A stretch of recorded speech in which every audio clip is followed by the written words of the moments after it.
Point number 4, super teachers. A super teacher is consistent. And this is so important, everybody. A super teacher has to be consistent. Consistent means you have to do the same thing. Always expect the same things. Always follow your rules, your routine. Don't change your mind frequently. Consistency is so important. Children remember very well, much better than you and I think. Children always remember. Just put this as a rule in your head. If sometimes you think, well, they're going to forget what I said. No. They're not going to forget. They're little video recorders. They're cameras. They're recording everything, okay? And are easily confused by lack of consistency. Students get confused so quickly when there is no consistency. So for example, if I tell my students, you have to hand in your homework on Thursday, and then the following week, I tell them, this week, guys, I want your homework to be sent on Wednesday. And then the following week, I say, didn't we say we need to send our homework on Thursday? They will get confused. You will lose them if you're not consistent, okay? If you say homework has to be handed in on Thursdays, it has to be handed in on Thursdays. Exceptions should be very rare and should only be for very important things, okay? Consistency. If you tell them every time I enter the classroom, I want you to sit here and I want you to sit there and I want you to sit there. If the next class you forget or you change the arrangement or you change your mind or you say, we're in a hurry today, just sit wherever you want, we need to start right away, you will lose them. You have to be consistent. Most students learn very effectively with consistent teachers. And this is science, okay? This is science. This is a fact.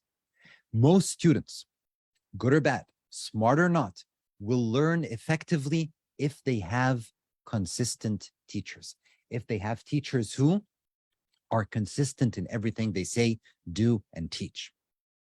Some students wait for the opportunity when a teacher starts becoming inconsistent, to justify unacceptable behavior. Have you ever thought, super teachers, why some students always misbehave?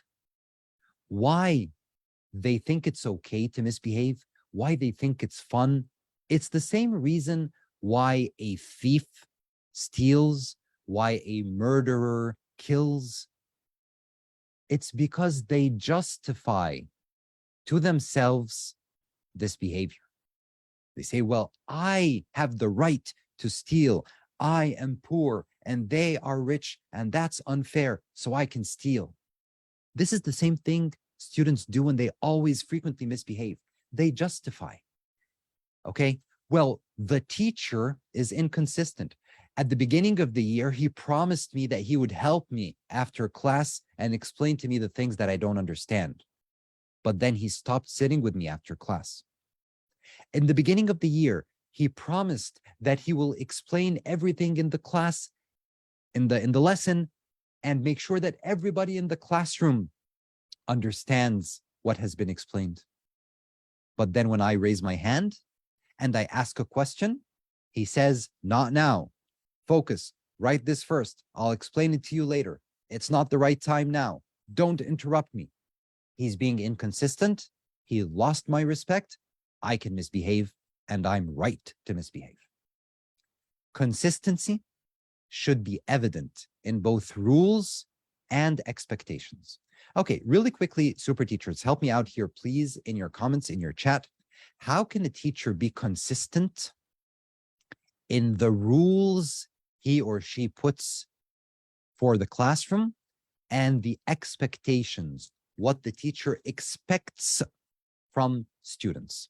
How can you, as a teacher, be consistent, stay on the same path, don't change your mind when it comes to your rules and your expectations of students? Come on, let me know, please, in the chat. Hurry up. Hurry up.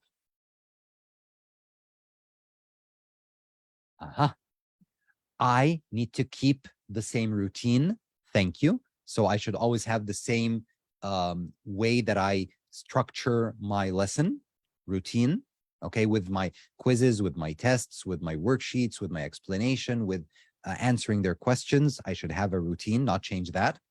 Expectations could be something like how you expect them to hand in their homework, when you expect them to hand in their homework, how you want it to look like. These are the expectations, what they need to do to exit your classroom, what they need to do when you enter the classroom. If you put a punishment, a rule where there's some kind of punishment, okay, according to one of the comments here, you should stick to that punishment. You can't change your mind, okay? If you say this is what's going to happen, if you finish late, then you have to follow through, okay? Apply the rules that you put. Don't put rules and then not apply them. This way, you will lose the respect and the trust of everybody in your classroom. If you have rules set for your class and then you break the rules or you forgive everybody for breaking the rules, then you have lost their trust. You have to put rules that you can enforce. And let me tell you something really quickly here. This was something I had a problem with my first year of teaching, okay? I entered the classroom, everybody pay attention, please. And I told my students this, okay? It was my first year teaching. I told them, okay, now take a look, everybody. 50% of your grades this year are on your tests, but 50% are with me. I have 50% of your grade. If you break the rules, if you don't do homework, if you come to class late, if you disrupt my classroom, I will take away marks. I will deduct 5 marks. I will deduct 2 marks if you do this. I will deduct 10 marks if you do this. Okay? And I thought that this was sufficient to have them follow my rules. I realized later on that 50% of the grades was 30 points. 30 points, 30. So I had 30 points in my hand that I used to threaten them with. And then during one class, I had this disruptive student. So I said, aha, now your disruption, -5 marks. And I wrote it on the board, -5, put a circle. And in my register next to his name, I wrote -5 marks. The following lesson, he did something else, didn't get homework. You didn't do your homework, -10 marks, -10 marks. After about 2 weeks, I had written -30 marks for this student. And then I realized, and he realized, that I just finished everything I was threatening with. I owned 30 marks that I used to threaten him with. And after 2 weeks, I deducted 30 marks already. So I have nothing else to do. And he would just disrupt the classroom, come late, not attend, not do any homework because I have nothing else to do. I had to think of a way to give him back his 30 marks and then take them back, and it was a mess. So you have to be very, very clear and very consistent and always put rules that you can enforce.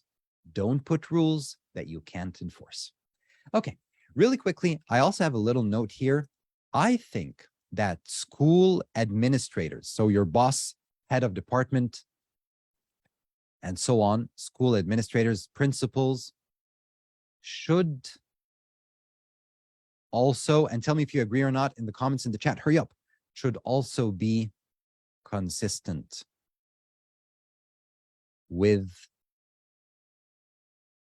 you, the teachers. Do you agree? Don't we as teachers want our administrators, our bosses, to be consistent as well? What do you think? They change their minds. First, they tell us you have to teach this way. Then they tell us you have to teach that way. Then they change our schedules. Then they change the students we're teaching. And then they tell us you're going to have a maximum of 20 students in class. And then all of a sudden they change that and make it a maximum of 30 students.